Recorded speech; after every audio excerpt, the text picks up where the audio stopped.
It's so terrifying because we're so close to World War III. We're so close. It's no joke, man. That's really feels like that's what's happening. It is happening. Yeah. It scares the fucking shit out of me. Yeah, it does me too. And someone from the government was just having some sort of a press conference where they're saying, we are at war and war is messy and this. And I'm like, whoa. Shouldn't we be doing everything we can to avoid this? Every single possible thing that we can to avoid this. And it doesn't seem like they look ahead. They just go, here's what we got to do. Right. Here's what we have to do. Like, I get it. It's like what happened on October 7th, was it? Yeah. Is horrible. Absolute atrocity and like barbaric and absolutely terrible. And I get it. You have to retaliate and you have to do what you got to do.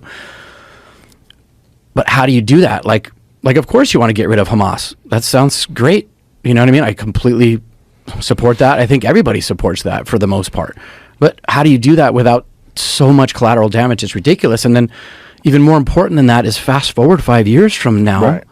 What happens? Like, what are the repercussions? Yeah. Especially around that whole area with all those Arab countries. Yeah. And we're backing that. We're backing them killing all these people there. And we're also backing Ukraine against Russia. And now it's looked like we're going to back Taiwan. We just sent an aid package to Taiwan, billions of dollars to Taiwan. It's like we're opposing all these, like, you know what I mean? Yeah. We're opposing China, Russia, and now these Arab countries. Yeah, it's scary, man. I'm not the person to talk politics, but international military strategy. But I just watching the news and trying not to, and just try. And it's funny because I've always known about Israel and Palestine just from what I hear on the news and like just sort of hearing, like, kind of understanding on the most surface level. And it wasn't until now, age 51, where I've been watching, like, listening to podcasts, watching documentaries, trying to like educate myself and like figure out what this conflict, how it came to be, what the history was. And it's the more I try to learn about it, the more complicated it seems. Yeah, it's terrifying. Yeah. It's terrifying, and the consequences for all of us are so grave. Because if it does go completely sideways, if someone goes nuclear, we're fucked. We're fucked. The world's fucked. I mean, we're getting knocked back into the Stone Age, if we're lucky. If we're lucky. If we're not lucky, the whole human race gets wiped out. And all it takes is one person to go rogue. Yeah. And like you saw for Hamas to do what they did in Israel, that was totally strategic. They didn't do it. They didn't like do all that barbaric shit in that way, like just to prove a point. It was super, like, they wanted a crazy emotional response. They were trying to escalate the situation, obviously, right? Like, you would never do that without going, what is this going to do? It's obviously they're going to full on airstrikes, ground invasion. It's pretty obvious that that's going to happen. Yeah. So they basically wanted that to happen. They wanted, like, I listened to the Coleman Hughes podcast. You just had Coleman on the show a couple days ago, whatever that was. The way he broke that down, how he simplified everything, and like he made so much sense out of it. But I just can't stop thinking about the repercussions of retaliation and escalation and getting every single other country involved. And it's just wild. When it gets me is late at night when I'm alone. This was even before the Hamas invasion. It was just thinking about Ukraine and Russia.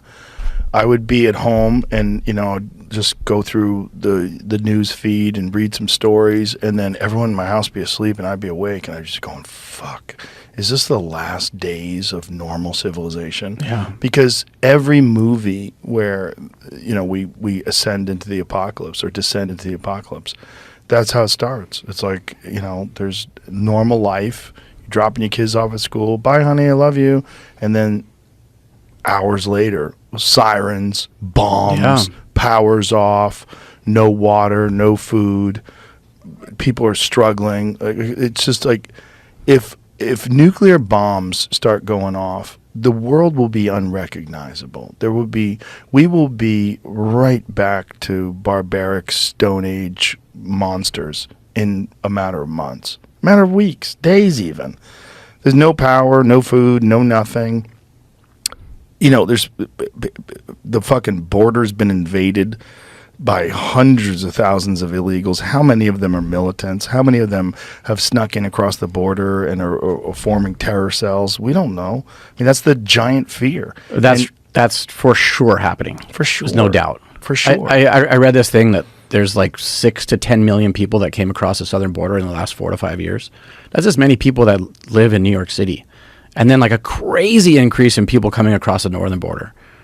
Yeah, it's nuts. Like, and I see it. I've been in California a lot the last few months.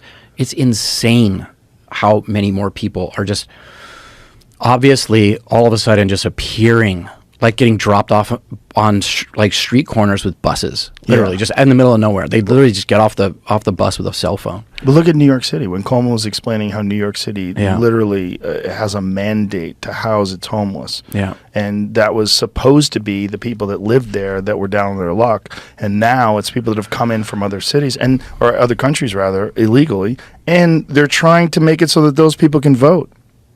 And you see what they're doing with people from Venezuela? Crazy. They're sending people back from Venezuela. Only from Venezuela. Yeah, because Venezuela opposes socialism, so they're not going to vote Democratic. Yeah, they don't want those people. That's crazy. It's fucking wild. It's crazy how it's so like when you start thinking about it like that. That sounds like a conspiracy theory, but it's like totally political. All these moves. 100%. Yeah, they're literally importing Democratic voters. Yeah, they think by allowing the borders to be porous and by giving people aid and giving people housing that you're essentially guaranteeing that if you can rig it so that those people are allowed to vote, those people are going to vote Democratic. And if you could say that, oh, voter ID is racist, like what?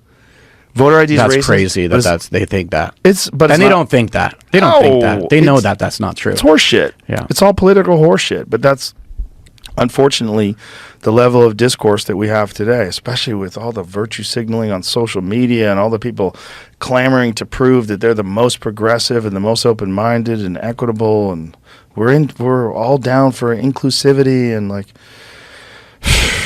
yeah, bro. There's going to be repercussions to all that for sure. I mean, you see the videos in New York City and Chicago and these places where they're just dropping all these people off. They'll like video 500 people in a row and it'll be like 2 women. And almost everyone's like between 20 and 30 years old. Yeah. It's all military age dudes. Yeah. Like, what do you think's going to happen 5 years from now? Right. With like 10 million illegal immigrants here.